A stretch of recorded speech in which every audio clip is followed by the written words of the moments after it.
Welcome to another episode of Keysight Talk Show. It's a new week and, of course, a new month. So happy new month. Today, we'll be taking up a very interesting topic. It's one thing to live in a city, and it's another thing to live in a very habitable city. So today, we'll be talking about habitable city and what makes a city habitable. With me here today to dissect this topic is Miss Loveline E. It's nice to have you here. Thank you very much for having me here. You're very much welcome. So let's get into it immediately. What would you say is a habitable city? For me, a habitable city is one that is safe, comfortable, and promotes environmentally fulfilling life, for work, life, and, where everything thrives.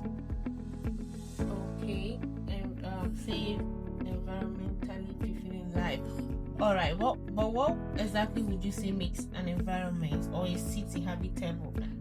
Okay, so one of those key features that make, not just one, I'm going to name several, but one of it is good road network, good infrastructure. So when we talk about infrastructure, good road network, hospitals, schools, malls, the things that really affect that city positively. Then we also talk about, utilities such as good water, waste management, electricity, and many more. Then we can also put in affordable housing as well. We'll talk about security. We talk about good healthcare system, where that if any needs arise for you to go to a hospital, then there are people to actually listen and pay attention to you and all that. So all of these things I've mentioned, contribute to a habitable city. Then also environment, when there is no environmental pollution and all of that is also, it makes it more habitable. There are some places that really stinks, and it's not good. Yeah. Oh, okay. Thank you very much. So I'm going to deviate a bit from the topic to ask you this particular question. Do you think a city, or should I say habitable city, has an influence on family planning?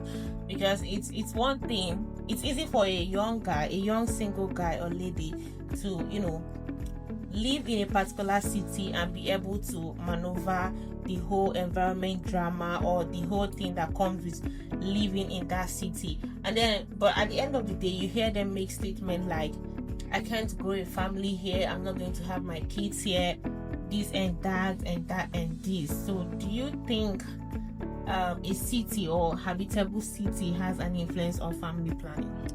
Yes, it has both positive and negative. So I would go with the positive. The positive is, access to good road network, schools, which I've just mentioned, health. Then the negative part is the cost of living can be very high. For a young guy who is just starting up life, he wouldn't want to be in an environment that is, expensive. Then also the environmental effects, aside, the roads, the, whatever, the environmental effect it may have on the kids as well, looking at the way the world is going, people, they get to know things even before they become an adult, or even, I'm even going far. In their teenage years, they are exposed to things that they are not supposed to be exposed to. And this young man has seen that, this place is too exposed for my kids, and I don't want my kids to be exposed to this kind of things. So they tend to make such a vow that, I don't want to raise my kids here. So I think that's also one of the major factors that also, affects, such a decision as well. It affects such a decision because you don't want your kids growing up and, learning all those things. So don't forget, there's something we call peer pressure and all of that. So they want to keep their kids safe, neatly tied and all of that. Yeah. So I think that's one of the major negative thing, that may want a young guy who wants to raise his family to say, no, I don't want to raise kids here and all of that. Just like me, I stay in Lagos, but some days I'm like, I don't think I can raise my kids here. It's too noisy. The stress, the traffic, and a whole lot of other things anyway that I wouldn't like to mention on You don't want camera. your kids to be a body. I think. I mean, Okay, well, when it comes to that body topic, it now boils down to wants and needs, and the peer pressure and all of those things. And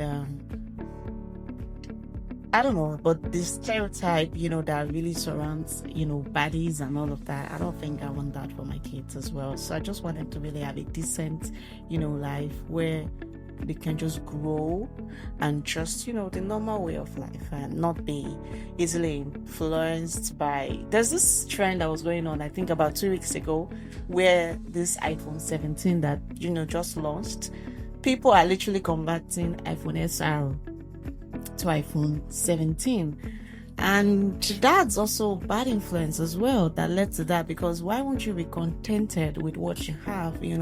So that's another thing that may want a body to say, I don't have money to buy iPhone 17, but I want to convert my iPhone SR to a 17.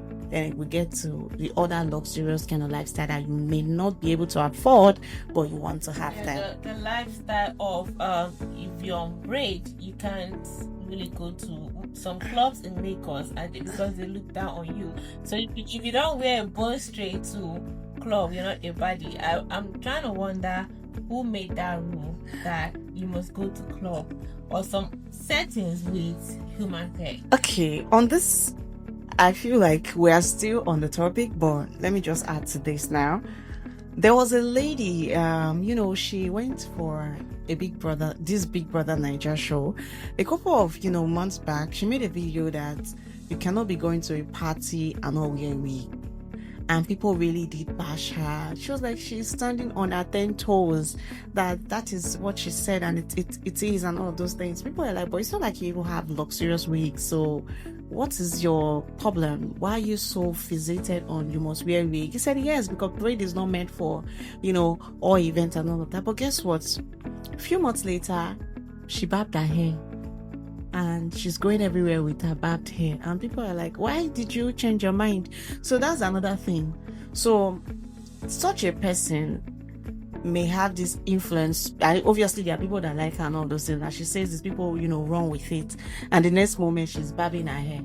So there's no accountability, right? So that's another very huge effect, and going back to the topic now, why that young man may not want to raise his kids, and and maybe restrict the kids from the usage of internet and all of that as well. So anyway, going back to why there is classism, because what you just mentioned now, I think it falls on that classism. It's just the way of life. I think everywhere there is classism everywhere. You're not corporately dressed, you cannot attend a certain function, you don't have a Lamborghini, you don't join the clique, and it's just sad. That's the way life is going now, and I hope that people are not easily influenced. And so that was that. So all right, thank you very much for the wonderful explanation and of course insights on this topic. Again, it's one thing to live in an environment or in a city, and it's another thing to live in a very conducive and habitable city. We've come to the end of today's talk show. Thank you for viewing. Stay tuned for more.